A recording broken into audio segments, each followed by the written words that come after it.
Avez-vous remarqué ce silence étrange après la rencontre explosive entre Vladimir Poutine et Donald Trump?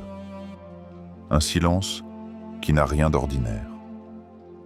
Un silence lourd, pesant, presque menaçant.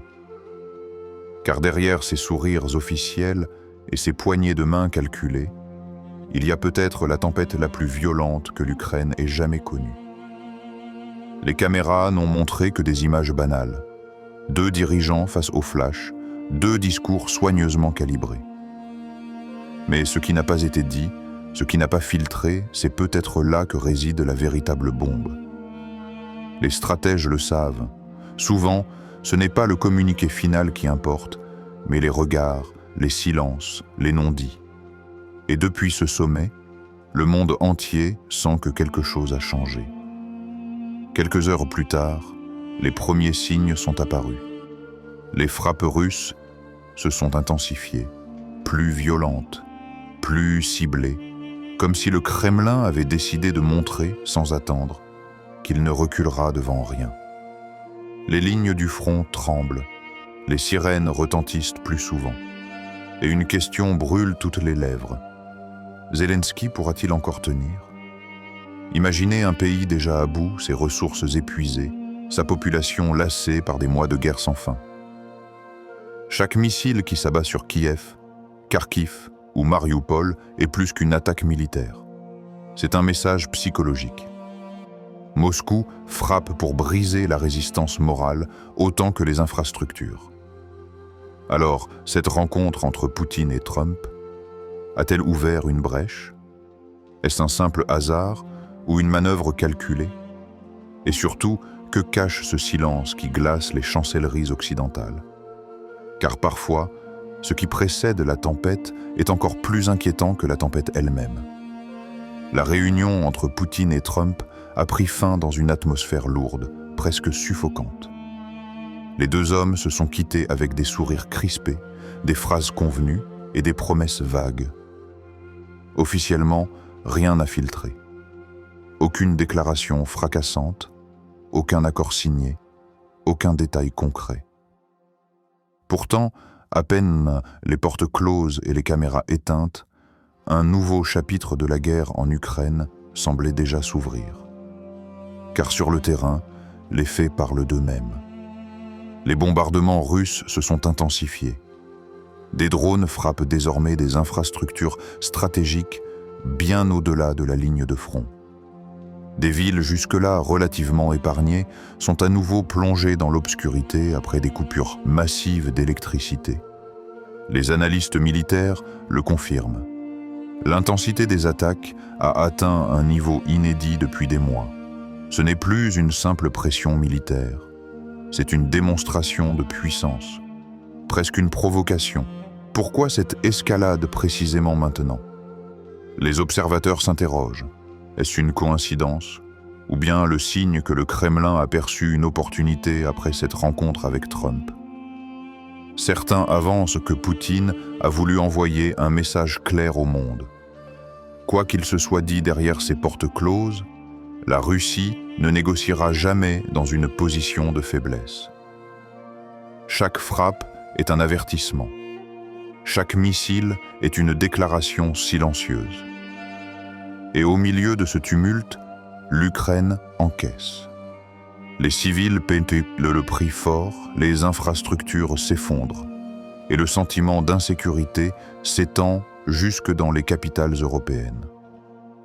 Car si Moscou choisit ce moment pour frapper plus fort, c'est peut-être aussi pour rappeler à l'Occident que la guerre, elle, ne s'est jamais arrêtée. Pourquoi cette intensification soudaine? Pourquoi ces frappes massives, coordonnées et spectaculaires, précisément au lendemain de la rencontre entre Poutine et Trump? La coïncidence paraît trop parfaite pour n'être que le fruit du hasard. Dans les cercles diplomatiques, certains n'hésitent plus à parler d'un message codé, d'une démonstration de force soigneusement calculée. Le Kremlin, affirment plusieurs analystes, aurait perçu une ouverture. Comme si, dans les mots échangés derrière les portes closes, il avait trouvé une faille, une ambiguïté, peut-être même un silence complice. Poutine n'avait besoin d'aucune déclaration officielle. Pour lui, l'absence de condamnation claire pouvait déjà sonner comme un feu vert implicite. Et cette impression, il l'aurait immédiatement traduite en actes. Chaque missile lancé depuis cette rencontre n'est pas seulement dirigé contre l'Ukraine. C'est une mise en scène géopolitique. Une manière de dire au monde entier. Voyez, je peux frapper quand je veux, où je veux, sans être arrêté. Les explosions résonnent comme des coups de semonce, non seulement pour Kiev, mais aussi pour Washington, Bruxelles et Pékin. Ce qui intrigue, c'est le timing. Pourquoi choisir ce moment précis pour redoubler de violence? Parce que le Kremlin cherche à tester les limites. Tester jusqu'où l'Occident est prêt à aller. Tester si l'Ukraine, déjà épuisée, peut encore tenir. Tester enfin si cette rencontre historique entre Poutine et Trump a, d'une manière ou d'une autre, redistribué les cartes. Ce n'est donc pas seulement une escalade militaire. C'est un théâtre d'ombre où chaque geste, chaque silence, chaque frappe a une double signification. Et dans ce jeu trouble, personne ne peut dire avec certitude si l'on assiste à une simple manœuvre stratégique ou au prélude d'un bouleversement mondial. Et du côté de Kiev, là-bas, l'air est saturé de rumeurs. Dans les couloirs feutrés du pouvoir, dans les conversations à voix basse entre conseillers et diplomates, une question prend de plus en plus de place. Zelensky est-il en train de céder? Depuis 2 ans, il est devenu l'image de la résistance. L'acteur devenu président, le dirigeant en t-shirt kaki défiant les bombes, le visage d'un pays en guerre. Mais aujourd'hui, derrière cette façade héroïque, les fissures apparaissent. Ces discours enflammés n'arrivent plus à masquer une réalité crue. L'armée est fatiguée, les réserves s'épuisent et les alliés occidentaux commencent à douter. C'est dans ce climat que certains parlent de surrender talks, des pourparlers secrets, presque clandestins. Des émissaires, dit-on, auraient sondé l'hypothèse d'une reddition partielle ou d'une négociation défavorable. Rien n'est officiel, tout est hypothétique, mais l'idée seule suffit à secouer l'opinion. Est-ce une manœuvre de désinformation orchestrée par Moscou pour briser le moral des Ukrainiens? Ou bien un aveu discret que Zelensky n'a plus toutes les cartes en main? Là est toute l'ambiguïté, car dans la guerre moderne, l'information est une arme aussi redoutable que les chars. Propager l'idée d'une reddition peut fragiliser un peuple, semer le doute dans les rangs et isoler un président. Pourtant, ce qui inquiète le plus, ce n'est pas la rumeur elle-même, mais le fait qu'elle trouve un écho. Dans les cafés de Kiev, dans les files d'attente des supermarchés, dans les abris souterrains où les familles se réfugient chaque nuit, certains commencent à se demander si leur président pourra réellement tenir jusqu'au bout. Et si ce rebondissement n'était pas une intoxication, mais le prélude d'une vérité trop douloureuse à admettre.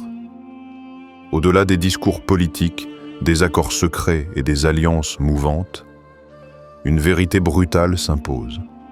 Ce ne sont jamais les chefs d'État qui subissent directement le poids de la guerre. Ce sont toujours les populations civiles qui paient le prix le plus lourd. Les grandes puissances se réunissent, se serrent la main, échangent des promesses. Mais pendant ce temps, les bombes tombent sur des immeubles, les familles se disloquent, et les enfants apprennent à reconnaître le son des sirènes avant même de savoir lire.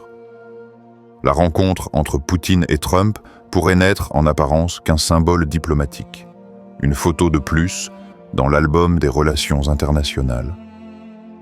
Mais sur le terrain, chaque missile qui s'abat sur Kharkiv ou Odessa rappelle une réalité glaçante. La paix mondiale ne tient qu'à un fil. Ce fil, invisible et fragile, peut se rompre à tout instant, parfois pour une phrase mal interprétée, parfois pour un geste de trop. Et c'est là que cette guerre dépasse l'Ukraine. Elle devient un miroir tendu au reste du monde. Elle montre à quel point l'équilibre est précaire. À quel point la sécurité des peuples est suspendue aux ambitions de quelques dirigeants. Elle rappelle aussi que les conflits modernes ne connaissent plus de frontières claires.